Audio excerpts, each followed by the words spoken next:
אם עכשיו היית מראיין שנייה את הלקוח שעולה לך בראש, הלקוח הכי אהוב עליך, בן אדם שאתה הכי דיברת איתו, לא משנה מה, היית שואל אותו רגע, מה אתם עושים בשבילו? מה הוא היה עונה? ואני זוכר שישבנו באיזה סטארבקס, ואני זוכר את גילי כאילו ככה, חושב לעצמו, מה עשיתי? כאילו, מה עשיתי? כאילו, מה חשבתי לעצמי שהשקעתי רגע בדבר הזה? כל חברה, לא משנה כמה טוב הולך, איך זה נראה, כל הדברים האלה, חובה בדרך, אין סוף קשיים ואתגרים. זה תפקיד מאוד מאוד בודד. אתה לא יכול באמת לשתף קשה בטירוף.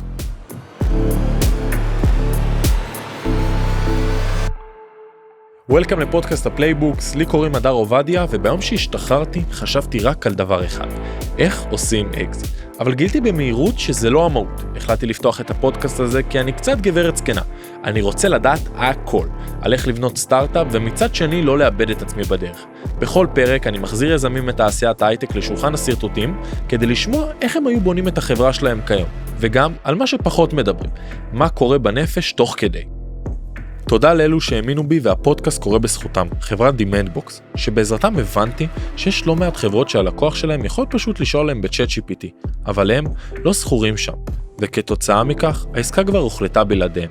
זה בדיוק הפער ש-Demandbox סוגרת. הם דואגים שקונים שואלים על הקטגוריה שלכם במנועי בינה מלאכותית, אתם תהיו חלק מהתשובה ותגדילו את הסיכוי לקבל לקוחות.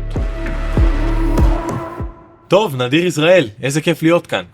כיף שהזמנת אותי. קודם כל אני חייב להגיד לך, אמרתי לך את זה גם, אווירה חשמל, באמת, אנשים כיפים, כלבים, פודלים, באמצע המסדרון, אני עף על זה. אני אשמח שתיתן איזה דקה על עצמך, לאלה שבאמת לא מכירים אותך, למרות שזה קצת לא הגיוני, ונצלול לנו לבפנים. טוב, אז נדיר ישראל, אני בן 40 במקור מקריית אתא, נשוי פלוס אחת, שזה סטטוס חדש בשבילי, שאני כן, מאוד מאוד גאה בו. אני אחד המייסדים וה-CTO בחברת ארמיס, שבעשור האחרון ככה גדלה להיות חברת סייבר מאוד גדולה בישראל, וממש כזה לפני כמה חודשים נמכרה ב$7.75 מיליארד לסרוויס נאו, אמריקאית, אז בעצם אנחנו חלק עכשיו מסרוויס נאו, אבל אנחנו עדיין יחידה עצמאית שככה רצה בעצמה, ואלה המשרדים שאנחנו ככה יושבים בהם היום. מגניב. אני רוצה שניצול לנושא שהכי מעניין אותי, ונראה לי גם הוא כל האג'נדה של הפודקאסט, וזה בסוף הפלייבוק להקמה של הדבר שנקרא ארמיס. אבל באמת מעניתי לשאול אותך, בסוף אתה הקמת את ארמיס, אם אני לא טועה בערך לפני עשור, היום אנחנו עשור קדימה, הפכתם הרבה מאוד שינויים, אבולוציה דברים, אם באמת היום אני מחזיר לך לשולחן הסרטוטים, כאילו מה הפלייבוק שלך לבוא ולהקים עכשיו חברת סייבר? באמת מעניין אותי לדעת. אז א', זאת שאלה באמת, קודם כל שאלה טובה, ובאמת שאלה מאוד מאוד רלוונטית, כי יוצא לי היום בשנים האחרונות לעבוד עם המון יזמים בכל מיני שלבים, בכל מיני צורות, והרבה מאוד מהקטע הזה של בעצם מה הפלייבוק התחלה, הוא דבר שבאמת חוזר על עצמו המון. עכשיו, נדיר שלפני יותר מעשור, היה בן אדם הרבה יותר נאיבי לגבי איך זה עובד, ואני חושב שיש המון lessons learned והמון דברים שהייתי עושה אותם בצורה אחרת לגמרי, שהיו כנראה גם מקצרים את המסע הזה, כאילו מבחינת רגע אחד על להגיע ליעדים הרבה יותר. דבר שני, צריך להבין שהציפיות גם היום, באופן כללי, מסטארט-אפים, מבחינת כזה הכנסות, מבחינת דברים כאלה, הרבה יותר, הן גבוהות יותר. קשה גם, כאילו, יותר יש מיילסטון ברורים?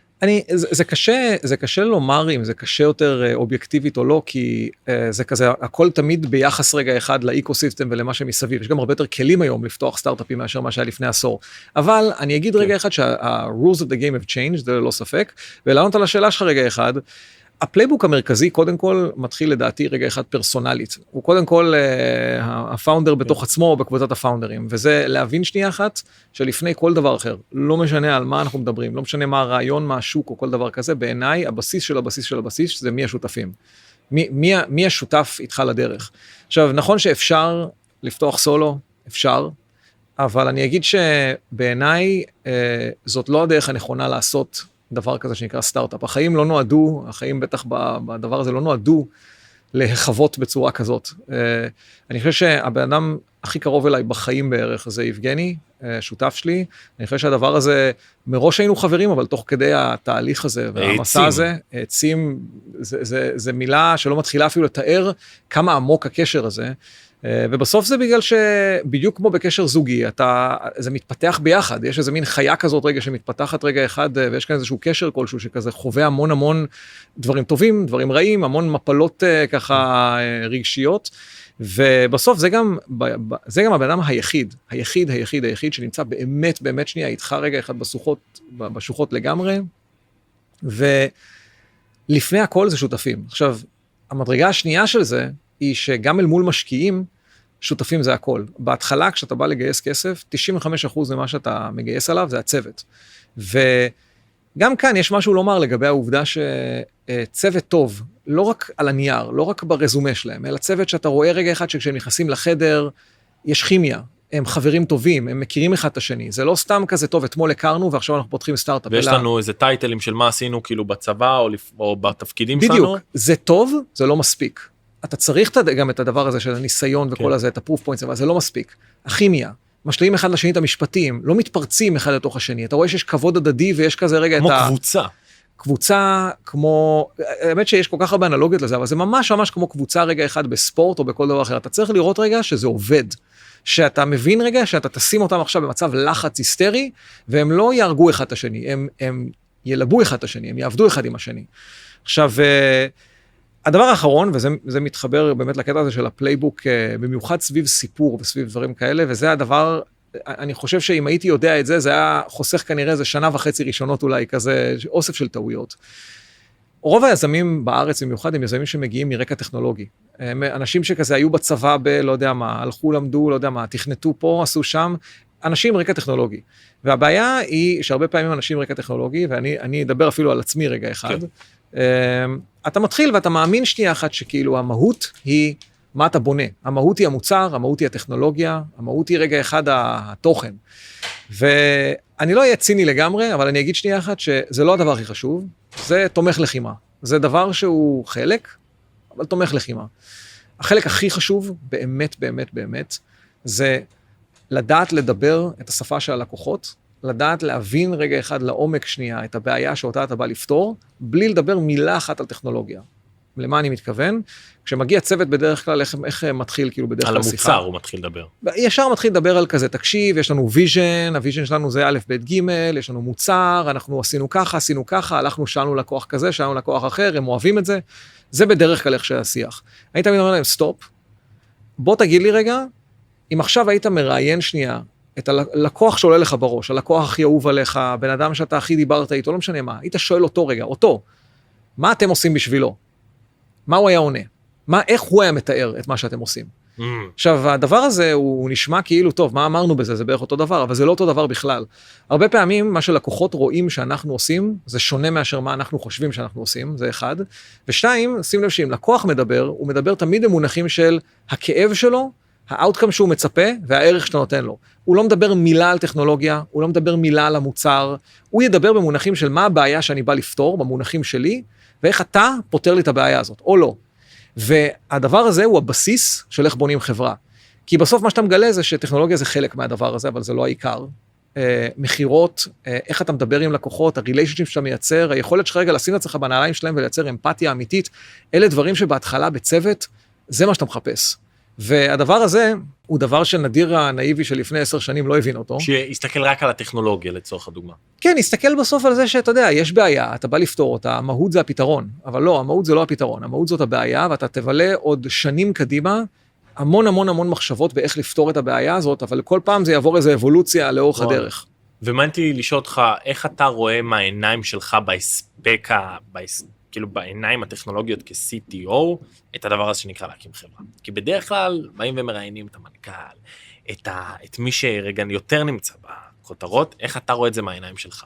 אז אני אגיד לך מה, בסוף, יש לזה 2 נדבכים. יש את הנדבך של מהו תפקיד ה-CTO, שזה דבר שאני תמיד צוחק שעד היום, אם מישהו מגלה מה זה הגדרת תפקיד של CTO, שיבוא להגיד לי, אני אשמח לדעת גם.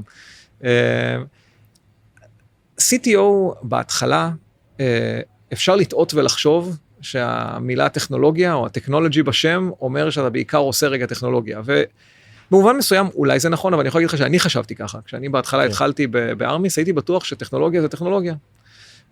ואז גיליתי שבעצם רוב היום שלי הוא בכלל לדבר עם לקוחות, להבין מה הם רוצים, להבין רגע אחד איך מתרגמים את זה רגע אחד, למה צריך להגיד שנייה אחת רגע לצוות, בעיקר בארץ בדרך כלל כזה לבנות, והאמת היא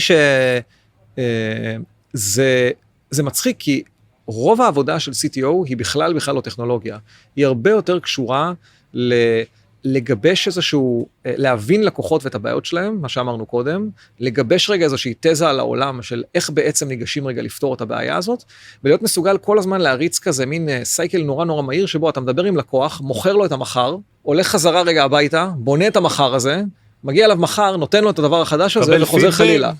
ועושה את זה מאוד מאוד מהר, ובצורה מאוד מאוד אפקטיבית. עכשיו, הדבר הזה הוא, אני יכול להגיד לך שאני היום, אבל בטח אפילו כבר לפני 6-7 שנים, אני יכול להגיד לך שאני יודע מעט מאוד על הארכיטקטורה והטכנולוגיה שעליו ארמיס בנוי. וואלה.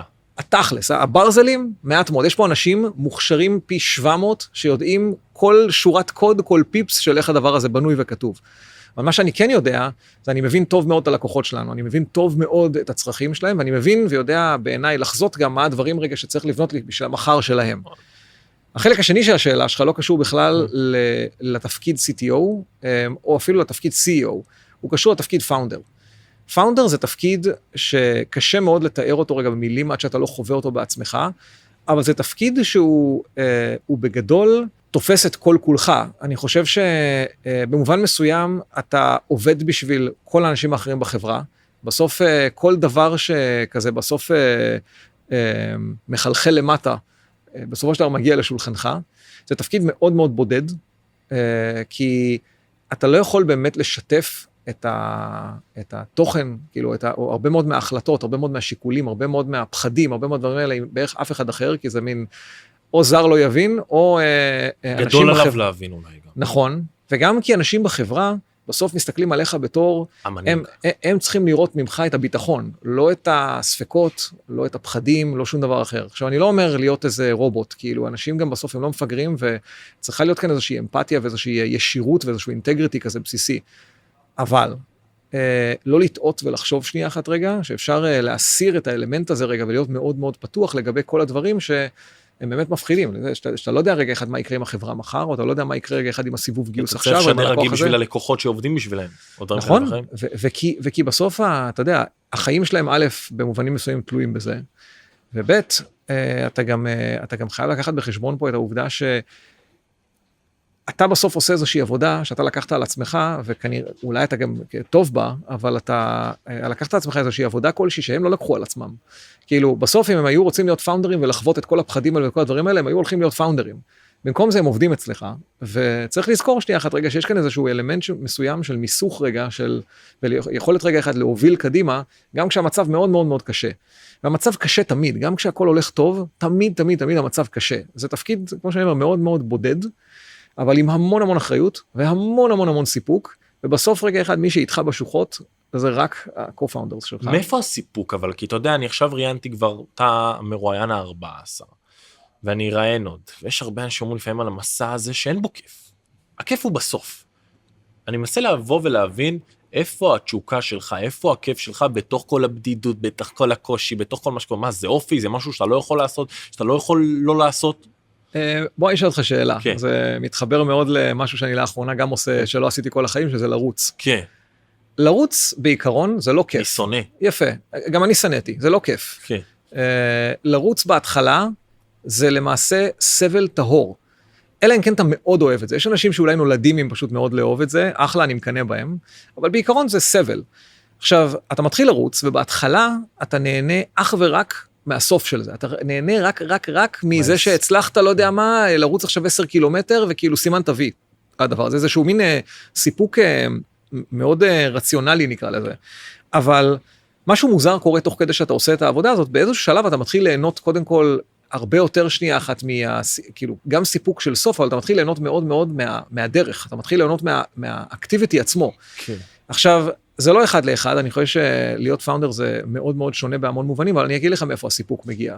הסיפוק מגיע מלהתגבר על אתגרים, הוא מגיע מלהוביל אנשים, לי באופן אישי אני יכול להגיד שמאז ומתמיד, המחשבה שארמיס זאת חברה שב10 שנים מגיע מרעיון על ספה, לזה שיותר מ1,000 משפחות מתקיימות כתוצאה מהדבר הזה רגע אחד, שלפני זה לא היה קיים, זה סיפוק אדיר. זה משהו שאני לא יודע מאיפה עוד מביאים אותו, וזה סיפוק שכל שנה, כשאני רואה כמה החברה גדלה, איפה הולך, כל הדברים האלה, אני מקבל מהדבר הזה סיפוק אדיר, אבל אני חושב שבעיקר, זה ההתגברות על אתגרים. זה המקום הזה שבו אתה יודע שאתה הצלחת במקום שהוא מאוד מאוד קשה. אתה מקבל את הסיפוק האישי הזה רגע אחד של, אוקיי, הצלחנו רגע אחד למכור ללקוח הזה, להביא את הבן אדם הזה, להצליח רגע אחד כאילו לבנות את המוצר הזה, ומתישהו כל הדברים הקטנים האלה מתחילים להתחבר לזה משהו גדול בהרבה, שאתה מסתכל עליו ואתה לוקח רגע איזה צעד אחורה, ואתה אומר כזה, אוקיי, עשינו כאן משהו שהוא באמת מדהים. עכשיו, אתה ממש צריך אבל לאהוב את האתגרים, אתה צריך ליהנות מהקושי. אם אתה לא נהנה מהקושי, חבל על הזמן, זה פשוט נהיה רק קשה יותר, ואתה צריך לאהוב את זה, אתה צריך רגע להתחבר לזה, אתה צריך להיות המקום הזה שאתה אוהב את לחרוק שיניים, ולצעוד למעלה בהר הזה, לא משנה מה, ולקבל מהדבר הזה סיפוק, מהפעולה עצמה, אחרת, חבל על הזמן. רגע לפני שממשיכים, אני רוצה להודות לשותפים שלי, חברת Demandbox, שעוזרת לי להפיק את הפודקאסט הזה. בקצרה, הם דואגים שקונים שואלים על הקטגוריה שלכם במנועי בינה מלאכותית, אתם תהיו חלק מהתשובה, ועל ידי כך תגדילו את הסיכוי שלכם לקבל לקוחות. ותגיד, באחד הפודקאסטים שדיברת, שמעתי את זה שעד הלום היו בהתחלה המודל שלכם, שלך ויבגני, ואז עברתם את הפלייבוק הזה, ואז התחלתם איזשהו פלייבוק חדש. אם אתה יכול טיפה לדבר על הפלייבוק ההתחלתי של ארמיס, כי כן. בסוף אני יודע שהרבה מי שישמע אותנו זה חבר'ה שהם פרסט טיימר, כנראה בעולמות של סייבר, וארמיס ועד הלום זה שני מודלים עבורם מאוד. אז כן, צריך לזכור שכשארמיס התחילה כזה, בוא נגיד שלהי 2015, כשהתחלנו לדבר שנייה אחת רגע על כיוונים, רעיונות, תשמע, תמונת הניצחון אז הייתה, עד הלום נמכרה למייקרוסופט ב$320 מיליון. זה היה כאילו וואו, כן? עכשיו, זה מצחיק קצת לחשוב על זה שקודם כל היזמים של עד הלום, מן הסתם של וויז, כאילו עשו פי 100 מזה עכשיו לאחרונה, אבל זה מצחיק כמה שכאילו הסקאלה השתנתה, אבל צריך להבין גם שזה הרבה יותר מזה. תמונת הניצחון אז הייתה, אתה רץ, בונה איזשהו משהו, מוכר את זה לאיזה מייקרוסופט, ונגמר העניין. והפלייבוק באמת שאנחנו כזה קצת לקחנו ושייפנו נקרא לזה מעד הלום, זה באמת פלייבוק של מאוד להתרכז רגע אחד ולשמוע מה הלקוחות אומרים, בהתחלה, לבנות מאוד מאוד לתוך זה, traction ו-early revenue מעל הכל, שזה אגב פלייבוק שבעיניי עדיין הוא פלייבוק מאוד מאוד חזק גם היום, פשוט להתרכז בלהביא לוגויים, להתרכז בלהביא early revenue כמה שיותר מהר, פשוט כמה שאתה חושב מהר, יותר מהר מזה. תביא רווח. מ-day one, ממש ככה, וגם, שוב, זה נורא חשוב, אתה חושב שתגיע רגע אחד למיליון שנייה בשנה הראשונה, למה לא 2? כאילו, מה החסם? מה עוצר אותך שנייה אחת מללחוץ את הדוושת גז עד הסוף, ולקחת את הסיבובים, כאילו לראות רגע אחד מה אתה עושה. ובדרך כלל, אגב, התרגיל הזה הוא תרגיל שהוא מספק המון תשובות מעניינות לגבי מה באמת הבעיות רגע אחד בתזה שלך, בעולם, בדברים האלה, אבל זה סיפור אחר. עכשיו, אנחנו התחלנו באמת, רצנו מהר, הלכנו לפי אותם הפרמטרים כזה של עד הלום, כל הזמן רק אמרנו ביט כזה את איפה הם היו בכל שלב. ואז באמת מהר מאוד הגענו כזה תוך איזה שנתיים לאיזה מצב כזה שטוב, כאילו... אם אתה רוצה אתה נמכר. גם אם אתה רוצה אתה נמכר, וגם נגמרו הדפים בפלייבוק הזה, כאילו עד הלום בשלב הזה נמכרו, אנחנו הגענו לזה קצת מהר יותר ממה שהם הגיעו, ועכשיו מה נעשה? כאילו מה בעצם עושים עכשיו? ועכשיו אתה מגלה שבעצם את הדפים האחרים, הבאים אתה כותב בעצמך, אתה מתחיל לגדול יותר, אתה מתחיל להבין שנייה אחת איך בונים מכונת סיילס, שזה דבר שאף פעם לא היה לצורך העניין בעד הלום, איך בונים את הגוף הזה ואת היכולות האלה ואת השירים האלה. בארצות הברית שהוא... שאתה מסוגל גם אגב להביא אנשים אחרים שיודעים למכור רגע אחד ולא רק אתה. אתה מתחיל לבנות רגע אחד ולהבין איך בונים customer success, איך משמרים לקוחות, איך בונים services, זה הנקודה כזו, כשהגעתם לנקודה הזו, באתם ושאלתם, טוב, מה עכשיו הנקסט, מה המטרה, מה המשימה, זאת אומרת, היה לכם איזה משימה, שמתם בבת, התחלתם לגבש משימות חדשות לעצמכם וחזון, כאילו כזה? אני חושב שזה קורה בצורה יותר טבעית ואורגנית ממה שזה נראה, אני חושב שזה כזה מהדברים האלה שאתה לא שם לב שהם קורים, אבל פתאום אתה כזה במין מצב כזה של טוב, אני בעצם, אתה יודע, אני בלי גלגלי עזר פתאום, אני לא שמתי לב מתי זה קרה, אבל אני פתאום בלי גלגלי עזר, ואתה כזה טוב, יאללה, בוא נמשיך, כאילו, כן?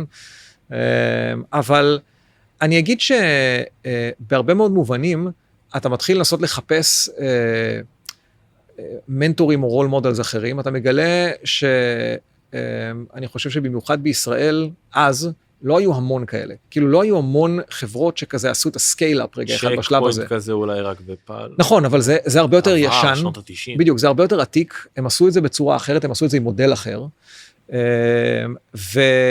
ואתה מוצא רגע אחד עם מי לדבר, יש גם אנשים מבריקים באמת, ויש איקוסיסטם מטורף בארץ בכלל, אבל אתה מגלה שכאילו באמת, אתה באיזשהו שלב, אתה זה שמלמד אחרים, אתה לא כך יודע רגע אחד, כאילו מה אתה בעצם אמור לעשות, ואיפה לגדול.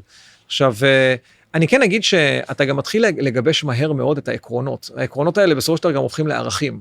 ואני חושב שהשניים הכי משמעותיים בעיניי רגע אחד, שהם חלק מאוד מאוד מהותי בסוף מאיך אנחנו פעלנו כל הזמן, ואיך אנחנו פועלים היום. אחד מהם זה be number one, כאילו אני יכול להגיד שזה מצחיק כמה פשוט זה נשמע, אבל כמה עמוק המשפט הזה. אם אתה באמת מאמין רגע בלהיות מספר אחד, זה אומר שאתה לא מאמין בלהיות מספר 2. אתה לא מאמין רגע אחד בלהפסיד, בשום שלב. אין דבר כזה acceptable loss, אין דבר כזה רגע מצב שבו אתה אומר כזה, בוא נה, הלקוח הזה בסדר, שיהיה אותו למתחרה או כל דבר כזה. לא, אתה נלחם עד חורמה בכל דבר. זה לא אומר שאתה לא מפסיד לפעמים. כאילו, אתה מסתכל על כל דבר, כאילו, אני עכשיו חייב להבין איך הדבר הזה לא קורה לי יותר אף פעם. אבל זה מעניין מה שאתה אומר, ואני אעצור. זה מגיע אבל גם מהתרבות שלך ושל יבגני, נכון? נכון. מהסיפור. יש בזה משהו. נכון, זה מגיע, אני חושב בסוף, אני חושב שתרבות ארגונית בכלל, היא בהרבה מאוד מובנים, המשכיות של ה-DNA של הפאונדרים. ואני יכול להגיד שאגב, החלק השני שמשלים את הדבר הזה, ואני אגיד לך גם בדיוק מאיפה הדברים האלה מגיעים בעיניי אצלנו, החלק השני של זה בעיניי, אנחנו קוראים לזה בהרבה שמות, אבל בגדול הסתכלנו על זה תמיד בתור מין one armies כזה, מין הסתכלות כזאת של בכל שלב נתון, בכל רגע נתון, אין צוותים, קבוצות, כאילו teams בתוך ארמי, זה הכל one team, זה הכל בסוף רגע צוות אחד שעובד ביחד, עם שקיפות מלאה, עם הבנה הדדית רגע מלאה של מה המטרה ומה המשימה, והדבר הזה מאפשר לך to scale, גם כשאתה 1,000 איש, גם כשאתה הרבה יותר מזה, לתחושה של משימתיות ושכולם חלק מהדבר הזה. עכשיו, אתה לא יכול לרמות בזה. אם אתה לא באמת רגע אחד שקוף, אם אתה לא באמת מדבר על הדברים הקשים, אם אתה לא עושה רגע את הדברים האלה שנייה באיזושהי רמה, אתה מאבד את האמון של אנשים מהר מאוד, הם מבינים שאתה רק דיבורים. כן. אבל אם אתה משמר את שני הדברים האלה ביחד, ואתה פועל ככה, it's magic. ומה שאמרת לגבי הקטע של המשכיות של DNA של פאונדרים, אני יכול להגיד לך שעד היום, אני לא יודעת אם מי אתה שואל כאן רגע אחד בקומה או בכל מקום אחר, אין כאן בן אדם אחד בעיניי, שחושב שהוא עובד יותר קשה מאשר יבגני ואני. אנחנו לא מפסיקים לעבוד, לא משנה מה, ואנשים יודעים את זה. אנשים יודעים רגע שאנחנו עובדים יותר קשה מכל אחד אחר. והדבר הזה הוא דבר שבסוף זה מייצר תרבות עבודה שאין שני לה בעיניי. אני חושב שזה מה שבדיוק רגע אחד לוקח את שני הערכים האלה מקודם, ומפיח בהם רוח חיים. ודוגמה אישית באופן כללי, הובלה דרך דוגמה אישית, is everything. זה בעיניי משהו שמהיום הראשון ועד, אתה יודע, 10 שנים אחרי, זה משהו שאם אתה מזגזג ימינה-שמאלה, זה לא עובד. זאת אומרת, אחד הדברים שאני לוקח לך פה, שהתהליך של יזמות הופך אותך באופן מאוד טבעי למנהיג. נכון, בין אם אתה באופן טבעי כזה, ובין אם לא, לחלוטין. אני חושב שבסוף להיות פאונדר זה להיות לידר. נקודה. אנשים מסתכלים עליך ככה, בין אם אתה חושב ובין אם לא, והדוגמה האישית שלך רגע אחד באיך אתה מוביל, היא משמעותית בכל מקרה. אגב, אני אגיד שנייה שיש הבדל בעיניי משמעותי בין להיות לידר ללהיות מנג'ר, בין להיות מנהיג לבין להיות מנהל. שני הדברים האלה הרבה פעמים אנחנו מבלבלים אותם אחד עם השני, אבל אני חושב שההבדל ביניהם הוא, להיות מנהיג זה להיות מישהו שיודע לסמן מטרה ולסחוף אחריו אנשים כדי להגיע למטרה הזאת. זה לאו דווקא המנהל הכי טוב, זה לאו דווקא מי שיודע רגע אחד לנהל את האנשים בצורה האופטימלית, לגרום לזה רגע אחד שהמשימות יעבדו בצורה אופטימלית, לפקח על העבודה, דברים כאלה. החיבור בין השניים האלה הוא מדהים כשהוא קורה, אבל אני יכול להגיד שסטארט-אפים ופאונדרים צריכים הרבה יותר מנהיגות מאשר ניהול. אתה תביא מנהלים אחר כך, יהיו מלא מנהלים בחברה שידעו רגע אחד לנהל פיתוח. אבל צריך לנווט את הספינה הזו. בדיוק. וצריך שאנשים יהיו מסוגלים ללכת אחריך. צריך להיות מסוגל לסחוף, וגם לסחוף לכיוון הנכון כל הזמן. והדבר הזה הוא גם אחריות, אבל הוא גם באמת משהו שמאוד מאפיין פאונדרים, ולאו דווקא רגע מנהלים. אני שומע את זה הרבה, שיש שם צוותים שפשוט קמים על זה שהם הולכים מהיזם. לא משנה מה, אני איתך. אני איתך. אני חושב שהדבר הזה, בסופו של דבר, הוא תולדה של בדיוק גם הערכים האלה מקודם, אבל גם בסוף זה זה בדיוק הביטוי למנהיגות שאמרת קודם. בסוף, I follow a leader that I trust and that I believe in. והדבר הזה הוא ביסוד ובמהות רגע אחד של להיות יזם טוב. בתוך כל המסע הזה שאנחנו ראינו של ארמיס ובכותרות ומה שקורה עכשיו, מה בדרך כן נשבר ב10 שנים האלה? מלא, יש כל כך הרבה טעויות וכל כך הרבה דברים שקרו כאילו בדרך שאי אפשר לספור. אני אתן רגע איזה, אולי כמה דוגמאות, אבל אני אגיד שנייה אחת רגע שכל חברה, לא משנה כמה טוב הולך, איך זה נראה, כל הדברים האלה, חובה בדרך, אין סוף קשיים ואתגרים, שחלקם כאילו מדברים, חלקם פחות מדברים עליהם, אבל בגדול שאף אחד לא יטעה. אין מסלול אחד, שהוא מסלול שנייה, שהוא כזה קל, פשוט, וזה גם כשהכל הולך מעולה, קשה בטירוף. ואני יכול להגיד כאילו על עצמי, שאני חושב שהקשיים הכי גדולים שתמיד לי היו בדרך כלל עם אנשים. לא כל כך עם, נגיד, עסקאות או דברים כאלה, זה כזה הרבה יותר מאפיין גם את יבגני. יבגני כזה, זה הדברים שככה מריצים לו סרטים, אבל אצלי זה בעיקר בדרך כלל היה אנשים שאו איבדנו מהלך הדרך שהיו טובים, או שכאילו בגדול דברים שקרו איתם. אבל אני כן אגיד שנייה אחת שמבחינת כזה רגע אתגרים או קשיים, דוגמה שבדרך כלל עולה לי בראש מאוד, והיא כנראה מאוד רלוונטית גם למי שמתחיל כזה, אני אתן 2 דוגמאות למעשה שהן באותו קו. מיד אחרי שגייסנו את הסיד מגילי רענן, אז הלכנו לעשות משהו שבזמנו גם היה נקרא Sunrise, אבל זה היה איזה מין גרסה מאוד ראשונית של מה שבסופו של דבר הוא שכלל מאוד בסייבר סטארטס. אבל הלכנו לפגוש כזה לקוחות ולדבר איתם. ואני לא אשכח כמה גרוע היו הפידבקים רגע, כמה גרוע זה היה. דיברנו עם לקוחות, היינו בוואלי, דיברנו עם לקוחות, פגישה אחרי פגישה הייתה פשוט זבל, ואני זוכר שישבנו באיזה סטארבקס, ואני זוכר את גילי כאילו ככה, חושב לעצמו, מה עשיתי? כאילו, מה עשיתי? כאילו, מה חשבתי לעצמי שהשקעתי רגע בדבר הזה? די. הוא לא אמר את זה, אבל ראו את זה עליו. כאילו, זה היה מאוד ברור. אני גם מזכיר את הסיפור הזה מדי פעם. אבל אני חושב שזאת נקודה מאוד משמעותית שגם, אני לוקח אותה מאוד גם ליזמים היום. אני חושב שהרבה מאוד יזמים חושבים שהם חייבים להתאפס רגע על מה הסיפור ומה הם עושים וכל זה לפני, כי ברגע שאתה מקבל השקעה, אתה עכשיו כאילו יש לך אחריות, אתה נעול על כיוון, אתה חייב להמשיך בכיוון הזה, וזה לא באמת נכון.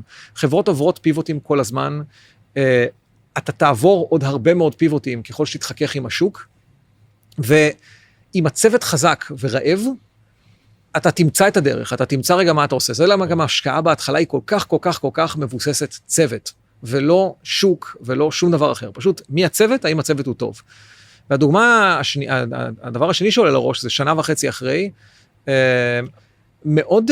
מאוד מזכיר במובנים מסוימים, כי אנחנו כבר היה לנו מוצר, כבר היה לנו כמה מאות אלפי דולרים טובים בהכנסות, לוגוים טובים, הכל אחלה, ואני יכול להגיד שכאילו הסתבכנו מאוד מאוד עם ראונד A, עם הגיוס ראונד A, שאגב בעיניי זה הראונד הכי קשה נקודה, כאילו בלי קשר לשום דבר, ראונד A זה מאוד מאוד קשה, כי זה ראונד שבהרבה מאוד מובנים הוא מאוד דומה בסיכון שלו לסיד, אבל הוולואציות הרבה יותר גרועות מבחינת משקיעים, אז הרף הרבה יותר גבוה.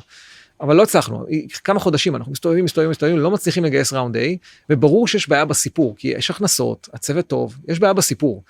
והיינו בבורד מיטינג, ובבורד מיטינג הזה, גילי, ממש נכנסתי איתו לאיזה ויכוח, שהוא כזה חופר לי כזה, כאילו רגע, מה הלקוחות שלך קונים? מה הם קונים? ואני כל הזמן מסביר לו, מה אנחנו בעצם מכרנו להם, מה אנחנו מוכרים להם, ואני לא מבין, והוא לא מבין, וזה, והטונים עולים, ואז עכשיו עצרנו לקפה, ואז פתאום נפל לי האסימון, בדיוק על מה שאמרתי לך בהתחלה.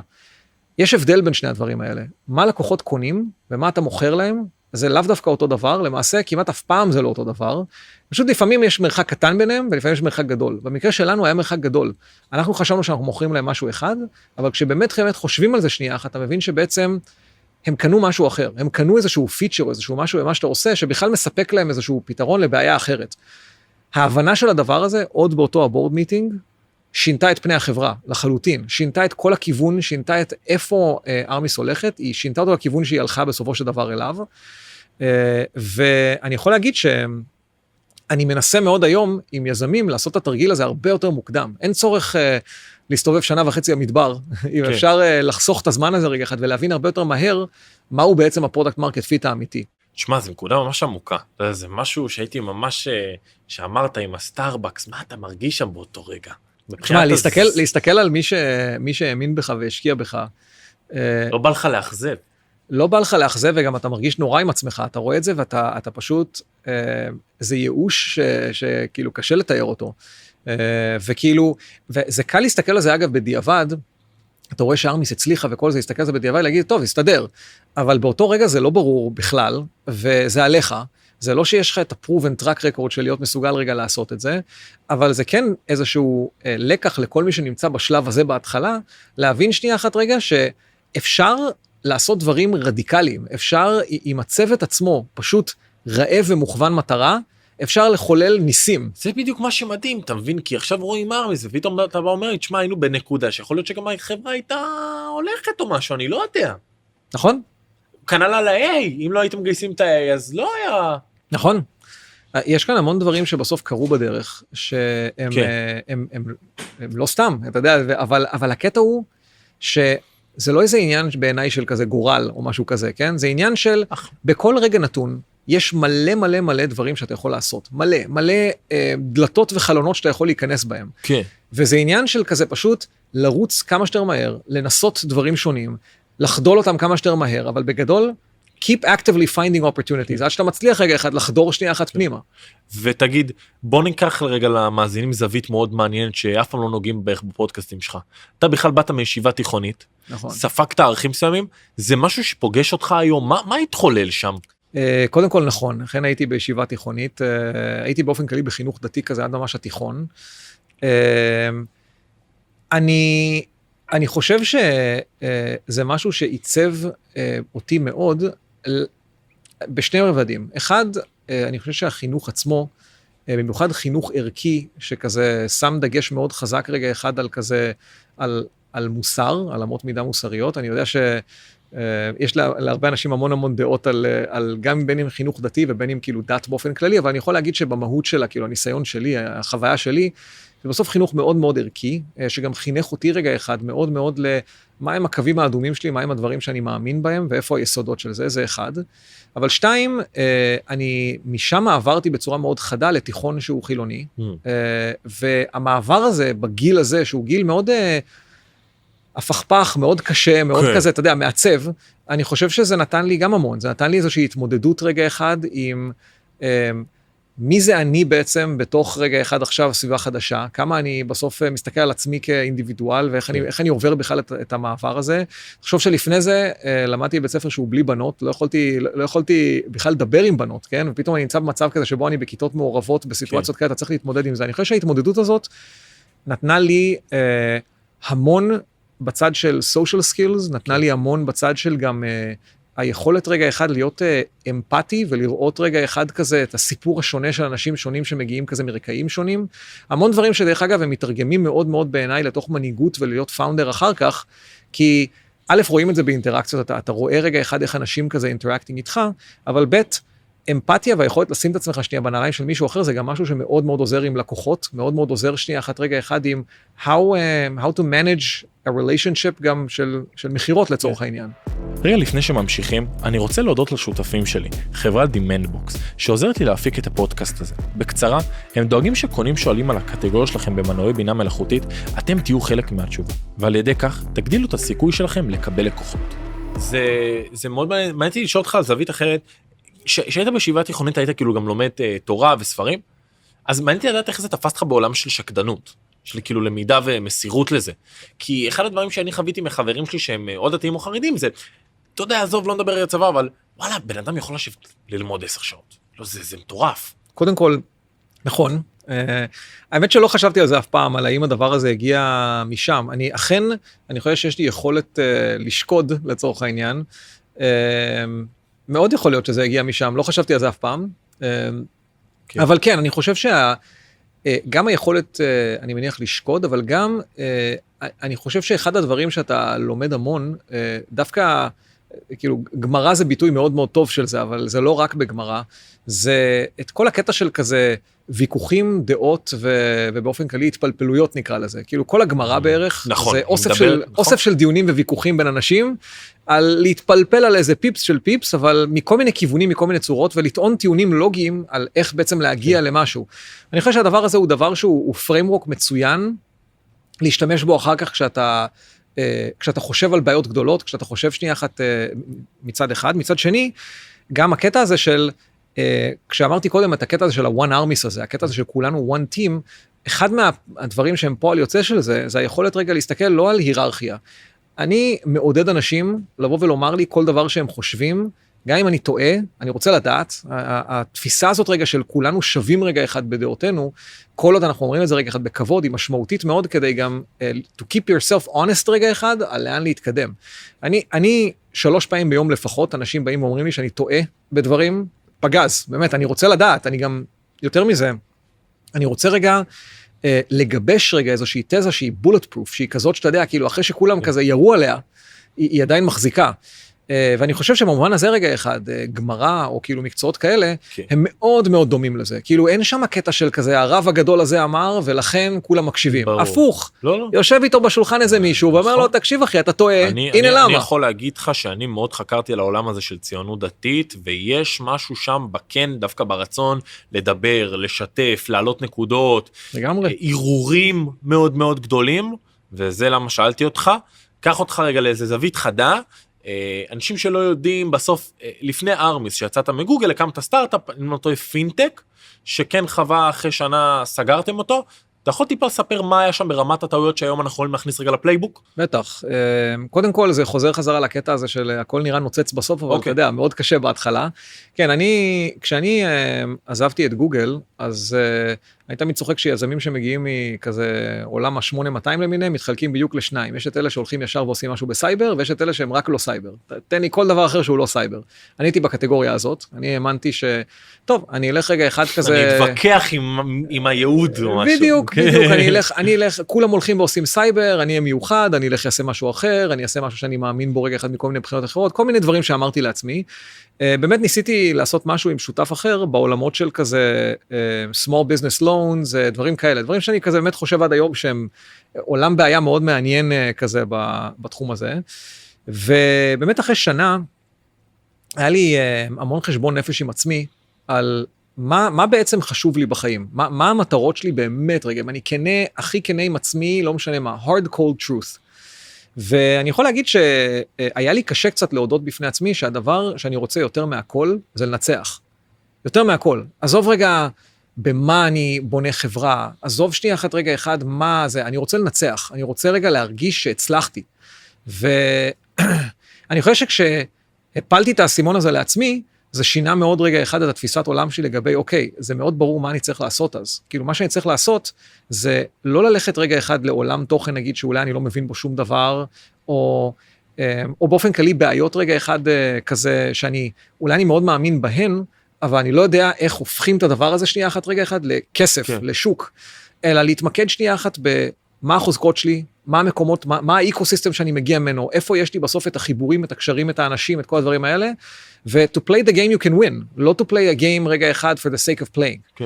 ואני חושב שהדבר הזה הוא דבר שיותר קשה משום מה להודות לעצמך על הדבר הזה, מה שזה נראה, כי הרבה פעמים סטארט-אפים נראים מאוד נוצצים בקטע של כזה, אתה יודע, יש לך את הפשן שלך, אתה יודע, יש כל הסיפורים של כזה, של אובר ושל גוגל, וכל מיני כאלה, סיפורים כאלה של, אתה יודע, נורא היה קשה לי לתפוס מונית, ואמרתי לעצמי, מה זה הדבר הזה, אני חייב רגע לפתור את זה, וכאילו הפשן, יש סיפורים מאוד רומנטיזציה של כאילו סטארט-אפים, אבל בסוף, אני חושב שאם אתה רוצה לנצח, מה שזה בגדול אומר, זה שכל שיקול אחר, על מה התחום, מה אתה אוהב יותר, מה אתה אוהב פחות, כל הדברים האלה, הם לא מעניינים, כי כל דבר כזה מקטין את מרחב ההסתברות להצלחה. זה מדהים מה שאתה אומר, כי אמרתי לך את זה גם אתמול בשיחה, שזה בדיוק מה שחוויתי שסיימתי בסייבר, שאמרתי, מה אני באמת רוצה?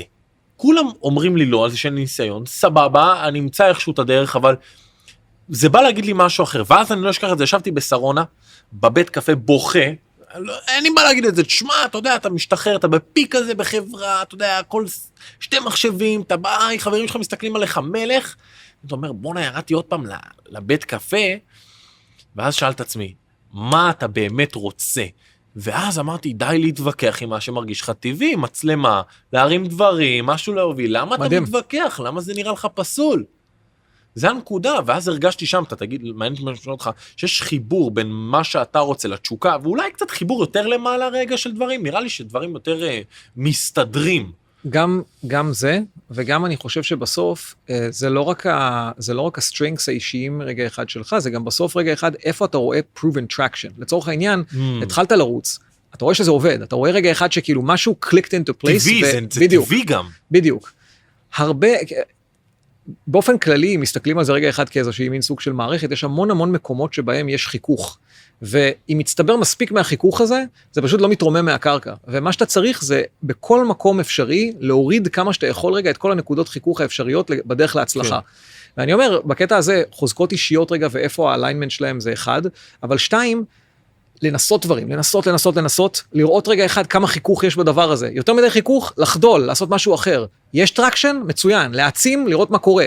המהות של בסוף רגע אחד, במיוחד ביזמות, היא להיות מאוד מאוד דינמיים, לחוש רגע אחד את מה קורה, איפה שעובד לחזק, איפה שלא עובד, להרוג. אבל כמה שיותר מהר וכמה שיותר בצורה קרה וברוטלית, כי אחרת אתה פשוט, אתה מבזבז את הזמן של כולם, אבל בעיקר רגע אחד, את הרנווי של עצמך רגע אחד, על איך אתה מגיע למה שאתה רוצה להגיע. כן. שאלה באמת אחרונה, אתה מלווה הרבה מאוד חבר'ה, לא יודע, משקיע, whatever, מה מבחינתך העקרונות שבה אתה בא ואומר אם עכשיו הייתי מדבר לילד העתידי שלך, יש לך ילד בגיל שלי, בן 22, רוצה לצאת לדרך יזמית, רוצה יזמות, מה מבחינתך העקרונות שהיית אומר אותי צמד עליהם? דבר ראשון, אני באמת מאוד מאוד מאמין בזה, ואומר את זה לאנשים כל הזמן, אם אתה רוצה רגע אחד להיות יזם, תלך תעבוד קודם כל בסטארט-אפ. אוקיי. זה לא חובה, יש מספיק דוגמאות נגדיות, כל זה, אבל אני אומר, ככלל אצבע, אני חושב שבסוף לעבוד בסטארט-אפ בהתחלה, מלמד אותך המון. אני חושב שאתה רואה את כל הדברים הטובים, אתה רואה את כל הטעויות, אתה רואה את כל האירועים שקורים בהתחלה, אתה רואה גם כמה, אגב, זה מנטרל גם את הרומנטיזציה, אתה רואה את זה כמו שזה באמת. חד משמעית. ואני תמיד אומר לאנשים, אתה השתחררת מהצבא, עשית תפקידים מטורפים, עזוב, לך תעבוד בסטארט-אפ איזה 2-3, רצוי כמה שיותר קטן וקרוב רגע אחד ליזמים. כן. תחווה את זה, תחוש את זה, תראה שזה בשבילך, זה דבר ראשון. ודבר שני, אני חושב לא לשכוח אף פעם, אני חושב ששני העקרונות האלה, אגב, הם מאוד מאוד מוטבעים בסט גם ערכים של ServiceNow, אגב, שזה אחד הדברים שאגב, בעיניי גם מכרו לנו במרכאות את הרעיון של כזה, להיות חלק מהחברה הזאת, אבל להיות כל הזמן hungry and humble. התפיסת עולם צריכה להיות רגע אחד, שאתה כל הזמן רעב, ואם אתה לא מרגיש את הרעב הזה, זה לא טוב. זה אומר שאתה לא עושה את הדבר, שנותן לך שנייה אחת רגע את המקום הזה, אבל רעב ותשוקה אמיתית רגע אחד, לנצח ולעבור רגע את האתגרים, זה אחד. ושניים, זה להיות humble. humble לא רק בקטע כזה feel good מוסרי של זה, אני לא מדבר רק על להיות כזה צנוע, נקרא לזה לאנשים. humble גם אומר, לא לחשוב אף פעם לטעות ולחשוב, שאתה יודע יותר טוב מכל אחד אחר. לא להתאהב יותר מדי רגע אחד בדעות של עצמך, בדברים של עצמך. לזכור כל הזמן שכל בן אדם שאתה פוגש, אתה יכול ללמוד ממנו משהו, ואם אתה תהיה במוד כזה, אתה גם תלמד ממנו משהו, אבל גם ש-you don't know it all, אתה כל הזמן עשוי ועושה טעויות, אתה צריך כל הזמן רגע לחוות ולתקן אותם. והשילוב של הדברים האלה בעיניי זה משהו שהוא דרך חיים, הוא לא רק בסטארט-אפ שאתה עושה, הוא לא רק בזה, הוא דרך חיים, ואם אתה חי בצורה הזאת, בעיניי אתה גם פותח את עצמך מאוד מאוד להצליח בדרך הזאת.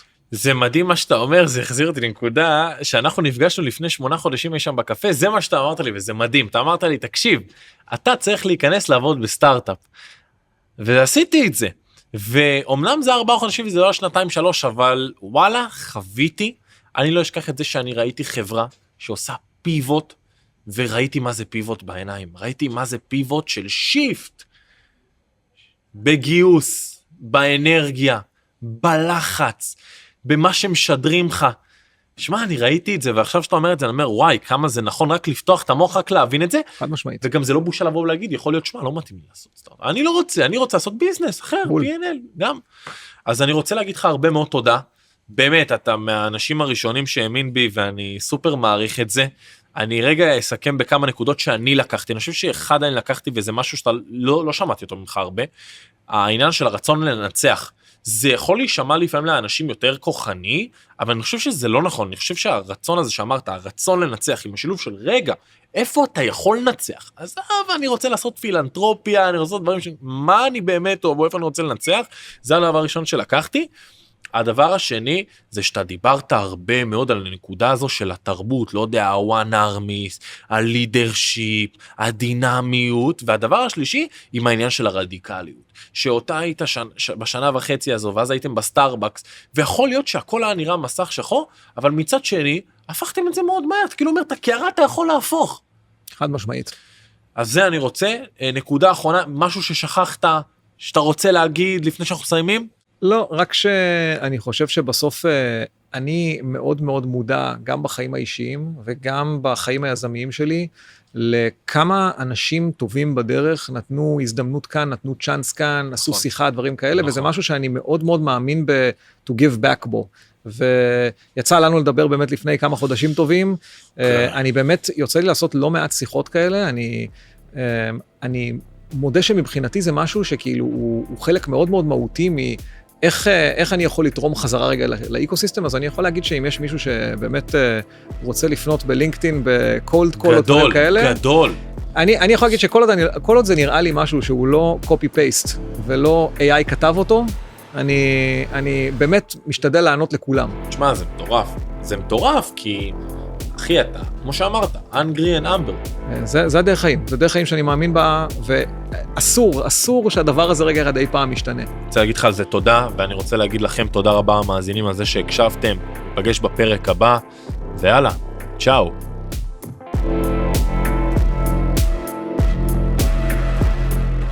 אז אם הקשבתם עד הסוף, אני אשמח שתשתפו עם חברים, תדרגו אותנו 5 כוכבים, תעשו סאסקרייב, פולו, זה מאוד עוזר לי להמשיך לייצר תכנים.